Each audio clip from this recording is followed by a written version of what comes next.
Carl Hallberg was a gifted comedian and actor. His senior class play in high school was a version of Joan of Arc, and he played the Dauphin. Usually that's not a remarkable role, it's fairly minor. There were very few lines for his part, but he stole the show. In the script, the Dauphin hides from Joan to test her ability to see the truth. But Carl played it differently. Still appropriate to the play, but differently. He played the Dauphin as a weakling, a timid guy who hid from Joan not because he wanted to fool her, but because he was afraid of her. And he pantomimed a whole cascade of emotions, from fear to curiosity to cowardice to awe, and then back to fear, and a whole bunch of other feelings. And he did it in such a way that the audience was almost in tears from laughter. It worked beautifully. And since then, when I've seen the play, I am astounded at how unremarkable the role usually is. But Carl was brilliant.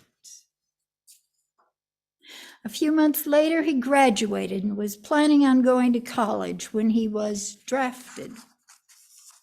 Less than 6 weeks after he landed in Vietnam, he stepped on a landmine and was gone. He was the only child of his family. I can only dimly imagine how devastating that must have been to his parents.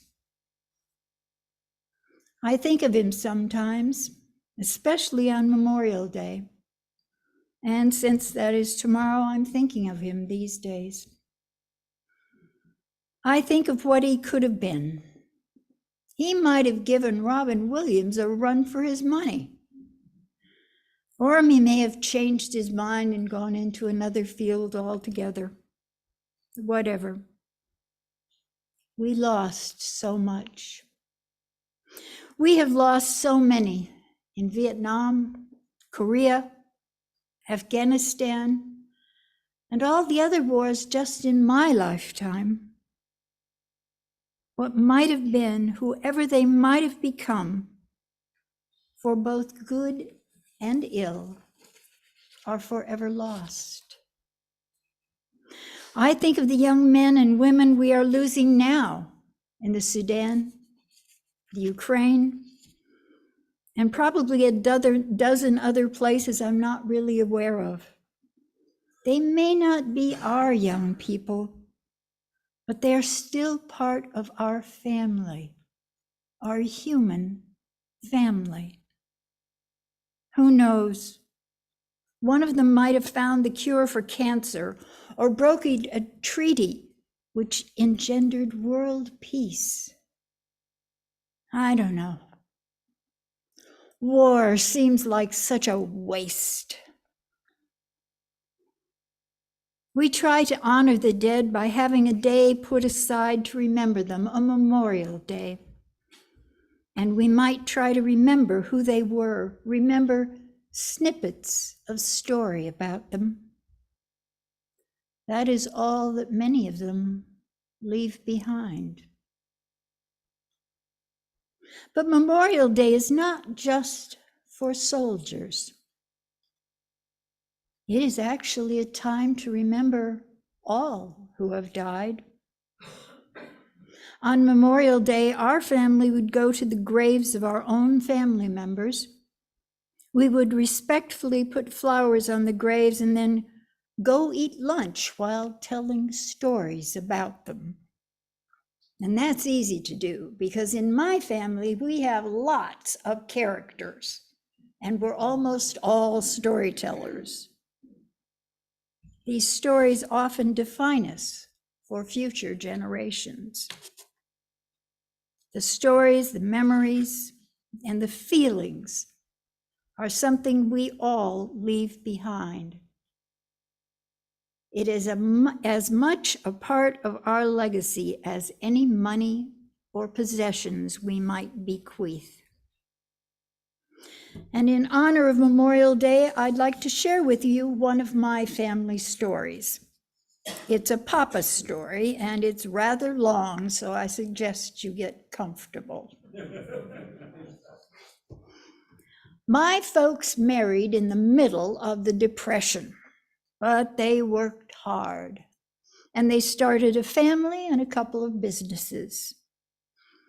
After Papa made a little money, he started doing something he'd always wanted to do: restoring old cars. Cars that had been abandoned in fields and barns, really old cars, the older the better. He started out with a 1902 Oldsmobile, which still had room for a buggy whip in the dashboard. From there, he found a 1903 Black. That was my favorite.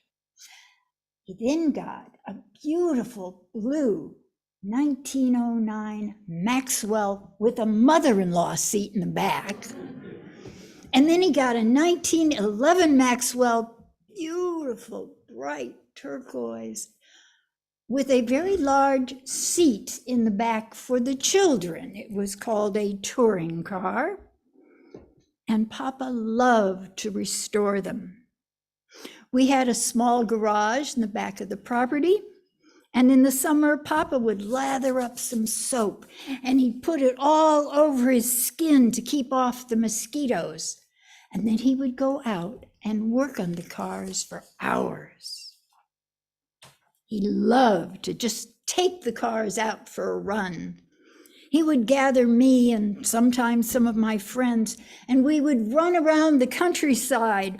We would see women who were hanging out their wash.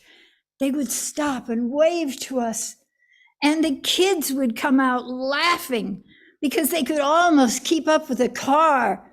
And the dogs would be going crazy, barking at all the noise, and my father would be honking the horn, "Awooga, awooga." And then one day, someone knocked on the door and asked if Papa could fix his calliope. "What is a calliope?"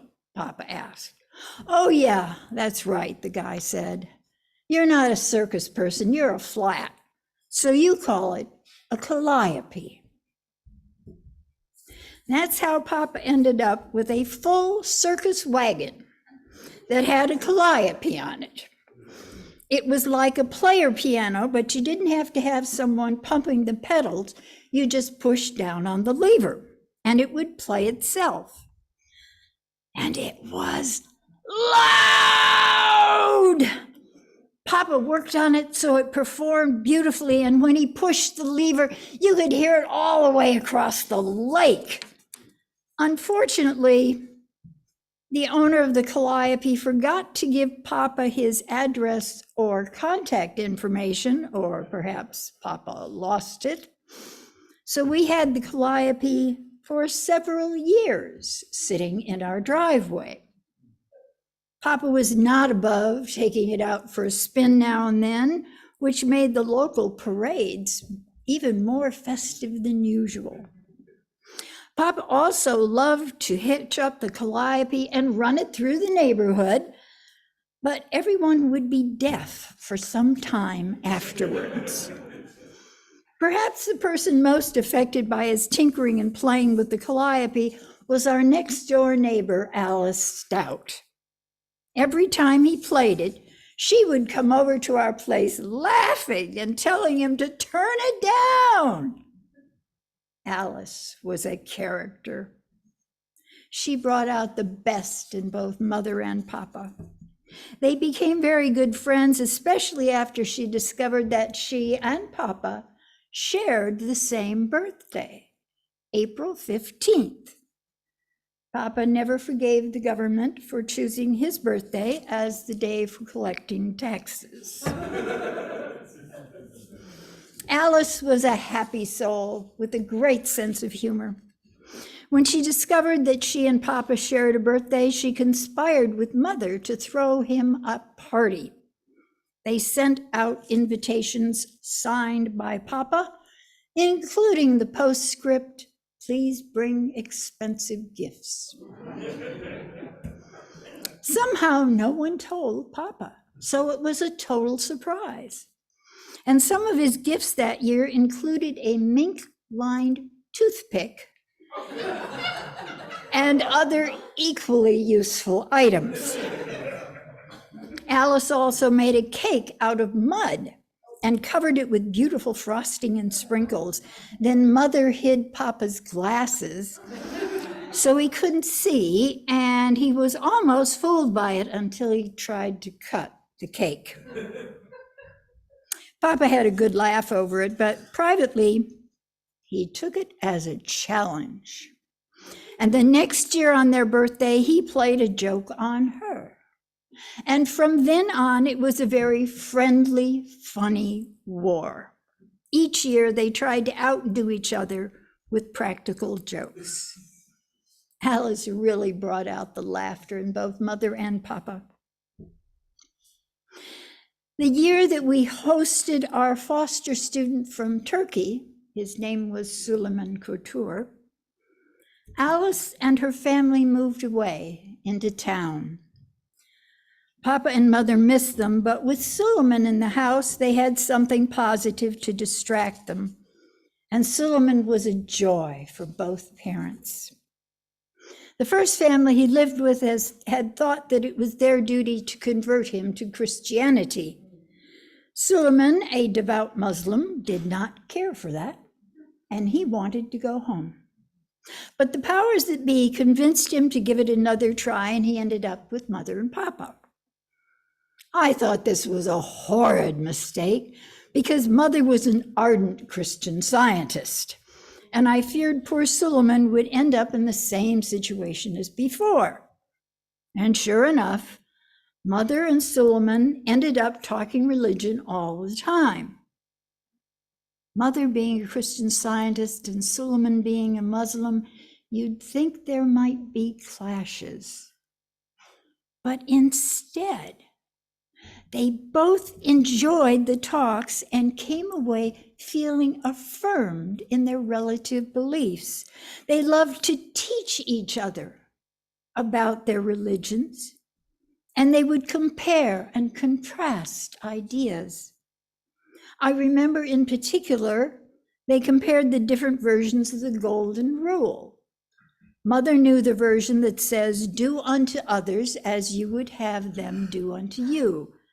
Suleiman taught her the Muslim version, which states, "Do not unto others what you would not have them do unto you." Mother actually conceded that the Muslim version might be a little better in some cases. Suleiman was delighted. Papa also enjoyed having Suleiman around. He loved teaching him American idioms like "low man on the totem pole" and "getting caught with your pants down." I remember them laughing a lot together. But as April rolled around, Papa began to miss his next door neighbor. Suleiman noticed and asked Papa what was wrong. And Papa told him about all the fun that he and Alice had with their birthdays and that he missed having her next door. And then Suleiman came up with an idea. And when he told it to Papa, they both laughed and decided to go ahead with it. They borrowed a lot of my art supplies and set to work in the living room, spreading out a roll of newsprint to work on. And Mother and I watched in amazement as they painted away. At one point, Suleiman stopped what he was doing and he asked Papa, "How old's Alice going to be?" 49, Papa responded. 49, you sure? Yep, 49. That year, April 15th was on a Sunday. Very early in the morning, Papa got everything ready and then loaded Mother, Suleiman, and myself in the car.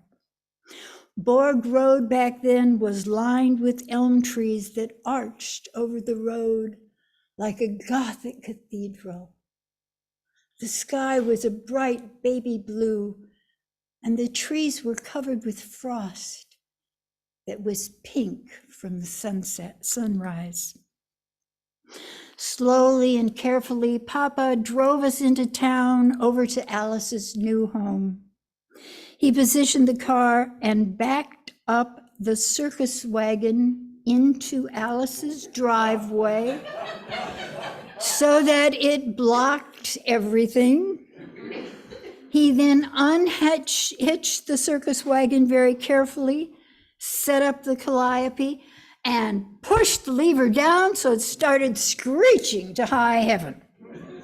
We all jumped in the car, drove to the nearest phone booth where Papa got out to call the cops to complain about the noise.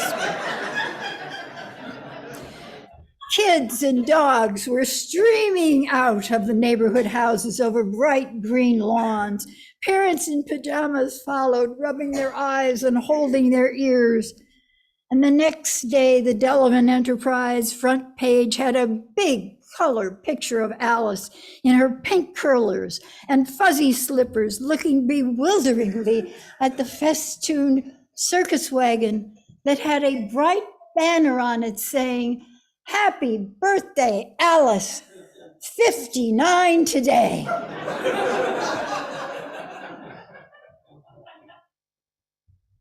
They are gone now. Alice, Mother, and Papa. But they left behind them a legacy of laughter and friendship.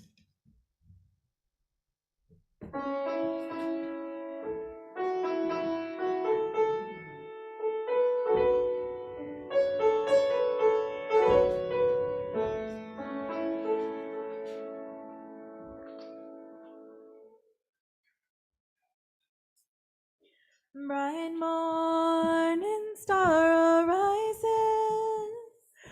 bright morning star arising, bright morning stars are rising, and daylight is breaking in my soul. Oh, where are dear fathers? Oh, where are our dear fathers? They're down in the valley singing, and daylight is breaking in my soul. Oh, where are our dear mothers? Oh, where are our dear mothers? They're up in the mountaintops praying, and daylight is breaking in my soul. Bright morning star arising, bright morning star arising, bright morning star arising, and daylight is breaking in my soul, and daylight is breaking in my soul.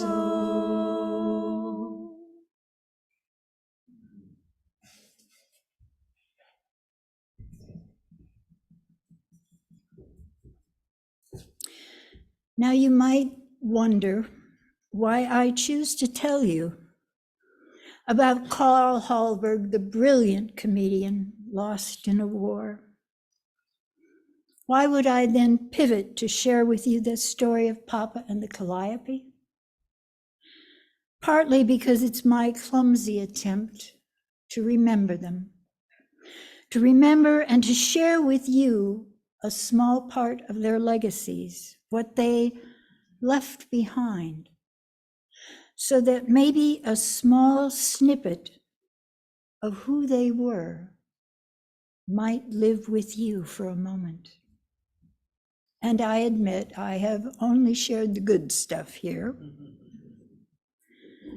Carl didn't live long enough to go into his true potential, but he did leave this scrap, a small bit of memory of laughter and brilliance. His family has a ton more memories than I do, but I still treasure that tiny bit of him that lives in my memory.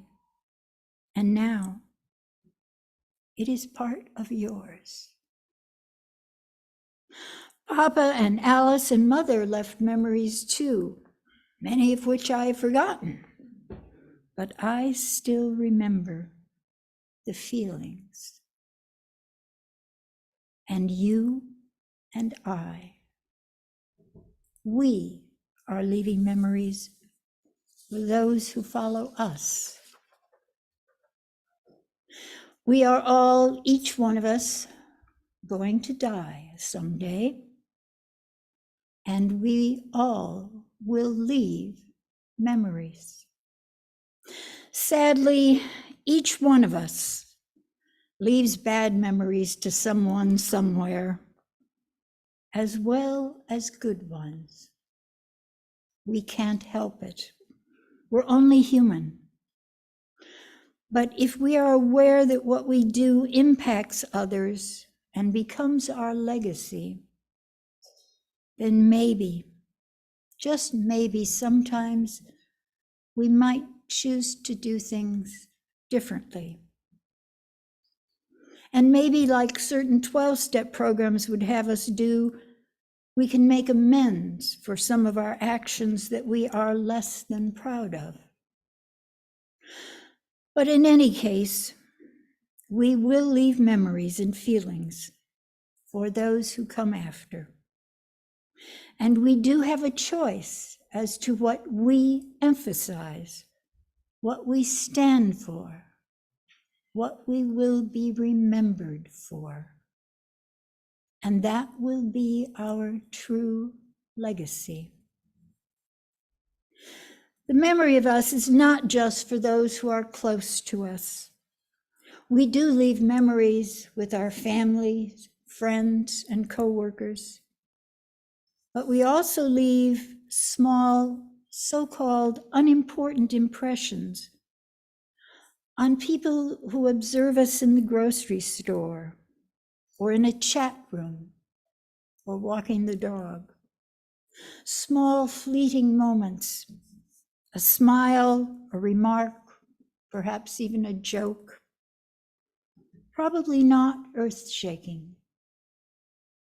But you never know what might make all the difference for another person. And that may be the one thing we have control over, what we leave behind, the memories that we leave, the smiles, the tears, the arguments, the laughter. It is all part of what we leave. I guess mainly, I do question what we leave for those who come after. Do we challenge those who need challenging? Do we support those who might look to us for encouragement? Do we appreciate those around us for their gifts and thoughtfulness? Do we exemplify the qualities we value in others? Each of us must answer these questions for ourselves. Each of us gets to decide what we leave behind. So be it.